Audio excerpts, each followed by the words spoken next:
News, सच जरूरी है। नमस्कार दर्शकों, ये है मैंने न्यूज नेटवर्क और आप देख रहे हैं मैंने न्यूज टीवी। मैं हूं आपके साथ श्रद्धा तिवारी। तो आइए देखते हैं आज की कुछ खास खबरें। एक और डालते हैं आज की हेडलाइंस की ओर। अमेरिकी राष्ट्रपति चुनाव से पहले ट्रंप ने की पुतिन और शी जिनपिंग की तारीफ। ईरान के राष्ट्रपति ने साझा सीमा की सुरक्षा के लिए पाकिस्तान के साथ समन्वय पर दिया जोर। भारत अमेरिका के बीच रिश्ते पहले से बेहतर हो रहे हैं। आइए देखते हैं खबरें विस्तार से। अमेरिकी राष्ट्रपति चुनाव से पहले ट्रंप ने की पुतिन और शी जिनपिंग की तारीफ। पूर्व राष्ट्रपति डोनाल्ड ट्रंप ने अमेरिका के कट्टर दुश्मन रूस और चीन के राष्ट्रपति की तारीफ करके दुनिया भर में खलबली मचा दी है। ट्रंप ने ऐसे वक्त में पुतिन और जिनपिंग की सराहना की है जब रूस यूक्रेन युद्ध को लेकर अमेरिका और रूस में भारी तनाव चल रहा है।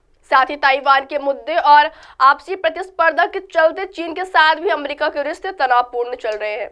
ट्रंप ने यह बयान नवंबर 2024 में होने वाले राष्ट्रपति चुनाव से पहले दिया है। इस बयान के कई मायने निकाले जा रहे हैं। ऐसा माना जा रहा है कि 2024 में यदि ट्रंप दोबारा राष्ट्रपति बनते हैं तो रूस यूक्रेन युद्ध व चीन ताइवान के तनाव को वह खत्म कर सकते हैं।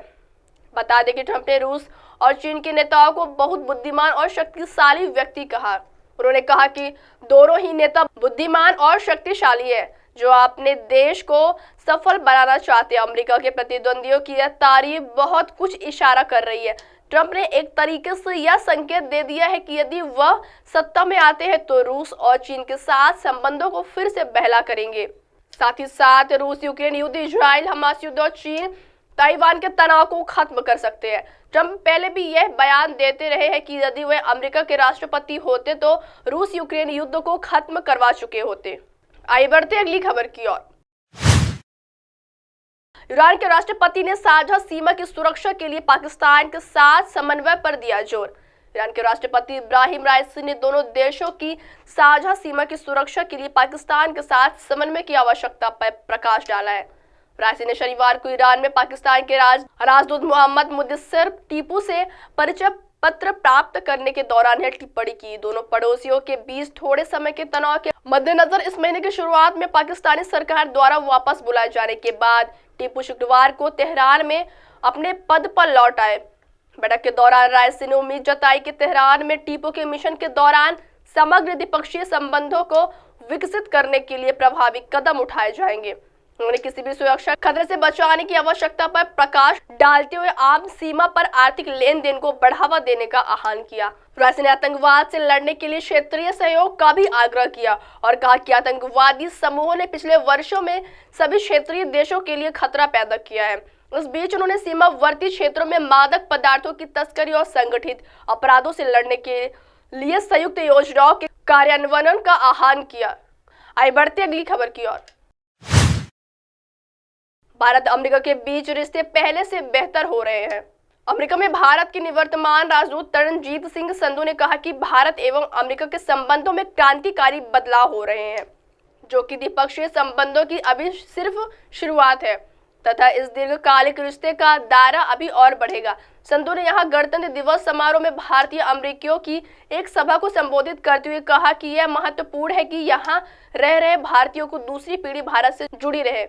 उन्होंने कहा, मैं आपको केवल यह बताना चाहता हूं कि आज भारत में अमेरिका भारत संबंधों में भी क्रांतिकारी बदलाव हो रहे हैं और इसलिए यह महत्वपूर्ण है कि आपके बच्चे और आपके परिवार भारत के बारे में जागरूक हो। भारत से जुड़े रहे संधू 35 से अधिक वर्षों की सेवा के बाद इस महीने के अंत में विदेश सेवा से सेवानिवृत्त हो रहे हैं। संधू ने कहा कि अंतर्राष्ट्रीय पूंजी और बहुराष्ट्रीय कंपनियों के भारत में आने से सभी युवा भारतीय अमेरिकियों को नौकरी के अधिकतर अवसर प्राप्त करने का विशिष्ट अवसर मिलेगा। संधू ने Indian American business impact group द्वारा आयोजित एक अन्य विदाई समारोह को संबोधित करते हुए कहा कि यह तो भारत अमेरिका संबंध की अभी शुरुआत भर है। उन्होंने कहा, सच्चाई यह है कि हमने अभी सिर्फ शुरुआत की है। इन सभी क्षेत्रों में यह रिश्ता दूर तक जाने वाला है। उन्होंने कहा, हम पहले से ही एआई के विभिन्न आयामों के बारे में सुन रहे हैं। भारत एक बहुत ही महत्वपूर्ण भूमिका निभाने वाला है। अब आप हमारे चैनल को आपके मोबाइल पर भी देख सकते हैं। मोबाइल ऐप पर देखने के लिए प्ले स्टोर से MNS news TV app download करें। इंस्टा, हाइक, ट्विटर, कुक, फेसबुक और सोशल मीडिया प्लेटफॉर्म पर हमारा चैनल उपलब्ध है। आप इसे यूट्यूब पर भी देख सकते हैं, आप इसे लाइव भी देख सकते हैं www.mnsnewstv.com पर। अब वक्त तो चला है दर्शकों ब्रेक का। ब्रेक से लौटने के बाद देखिएगा देश और दुनिया की तमाम बड़ी खबरें। बने रहिए MNS न्यूज टीवी पर। नमस्कार।